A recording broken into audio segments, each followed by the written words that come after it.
Motivational Talk, a show that will explore entrepreneurship. We are the voice of the good news people.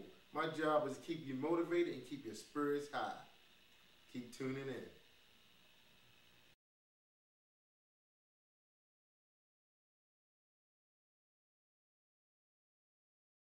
Hi, I'm Jerry Royce, Motivational Talk. We're on iRock TV, and I want to thank you for tuning in from wherever you are. We try and go global now. I'm on the couch again, my brother Mike. As you can see, we still got our outfits on from the other show. It's because we just rocking this thing right now. We just don't want to stop. Mike want to talk to you today about his idea on education, what he sees out there. And we both been out there working with the young people. We've been in the school. I'm in the Baltimore area. Mike is on the Eastern Shore. Welcome to my show, Michael Sampson. How you doing, Mike? How you doing? Glad to be here. Great. Once again. That's right. We rocking this thing, man. Next time we're going to change outfits, right? Yeah, that'd be a good thing. But it is part of an episode, though. And I think this is, what, 5 episodes. And that's good. That's a good thing. All right, Mike, you feel really, really strong about our education system. I mean, you've been on the Eastern Shore. You lived on the Western Shore before. I've been in the Baltimore area for a while. You know, I'm involved with the health department.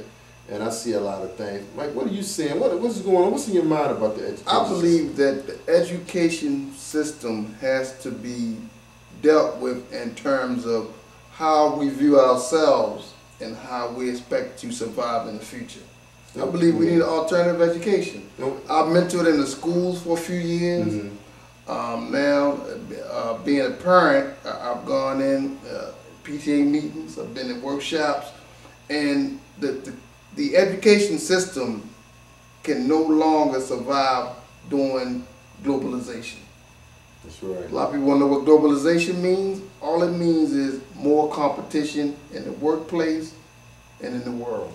Yeah, Mike, you know what, some information was out there a couple weeks ago about the Asians coming in doing a lot of the engineering jobs. Oh yes, a lot of people don't know, but last year China generated more English-speaking engineers than the United States produced.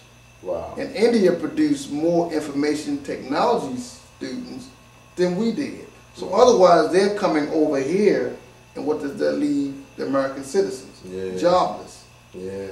But you know, Mike, I'm wondering, is it because things are kind of changing in the United States that, you know, okay, one, the internet has taken on a new level. A lot of people becoming a little more wiser and they want more control in their life. Is it because more Americans are seeking opportunities to work at home and spend more time with their families than working 14-hour days being an engineer for somebody or an IT specialist? I mean, is that what's happening? Well, actually, what I see in our community is that we were not prepared for this new era that's coming in.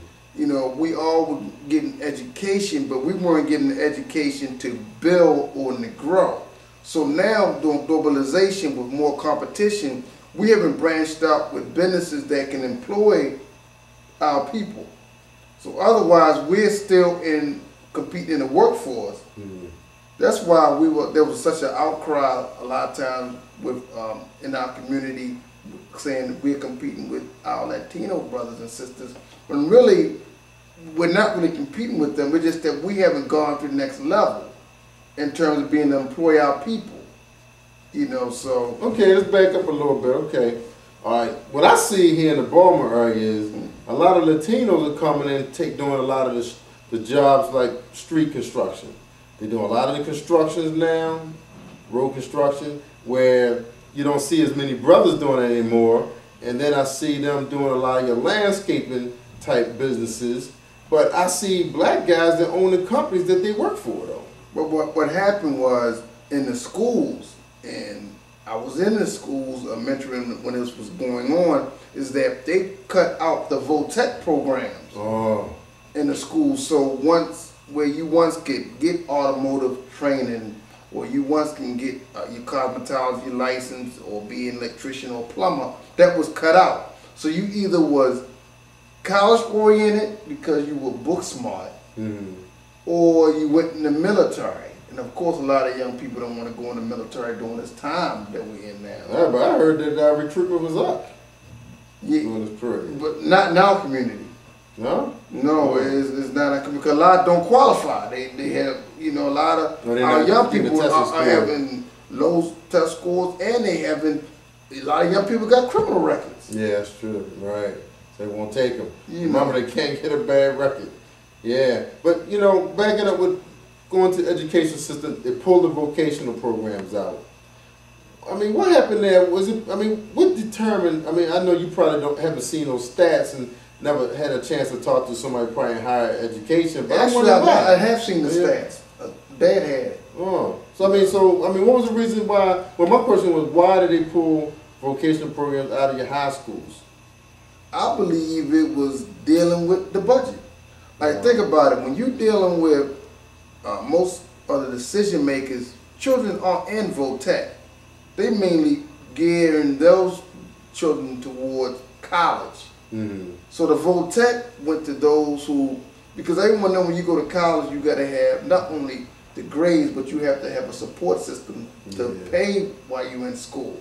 So a lot of times, the poor students, which had a lot of gifts and talent, but it was using your hands. Right. So, of course, if the decision makers doesn't affect their children, they'll say, oh, we just cut that budget out and give us more pay. So, in other words, a young man, he comes out of high school because Brandon had a very good friend in the neighborhood. It was my son talking about Brandon. He's actually producing and directing this program. He had a good friend that he grew up with, and I saw him a couple months ago. And he's an auto mechanic, but he didn't have it in high school, but he found a program that had it. Is that what's happening? That those executives of those school systems are saying, well, let's just give the kids what they need to go out and make a rational decision.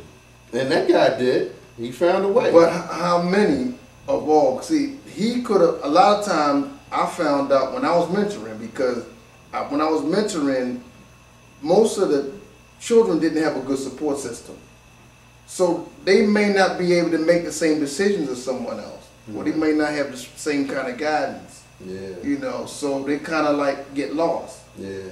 You know? Well, you know, I guess it's like it says, reach one, teach one. I mean, that young man, I was very proud to see him when I saw him, and I remember he had a baby girl. He's very proud of. I think he said she's 4 years old now, and he has a very good job working for a large automotive chain store, you know, repairing cars. And it was good that he did what he had to do to get out of high school, and then maybe it was somebody in his family that was doing it, supported his decision, and he said, I like that, I want to try it.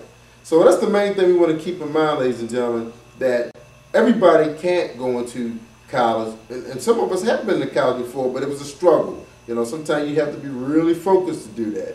And we find out a lot of our women are really benefiting from the educational system on the collegiate level.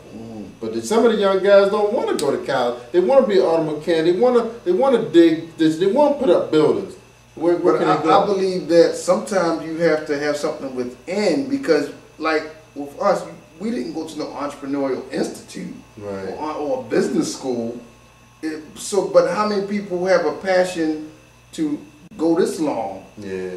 You know, it doesn't normally happen that way, but we had a support system. Yeah. All right, ladies and gentlemen, this has been a great broadcast. I mean, as always, Mike and I, we're going to hit on those topics. But like I said, if we hit a topic, you can come back with us and reply online to us, and we'd be glad to get you involved with maybe an online blog. I want to thank EmmanuelCarpenter.com for being one of our sponsors of this program, and ProficientP.com and JavaTechInc.com. Continue to come out to our website. We're going to have very interesting topics for you. We're going to go audio and video when we need to. Thanks for tuning in to Motivational Talk. This is Jerry Royce and Mike Sampson. Thank you very much. Stay strong. Thanks for being here, Mike.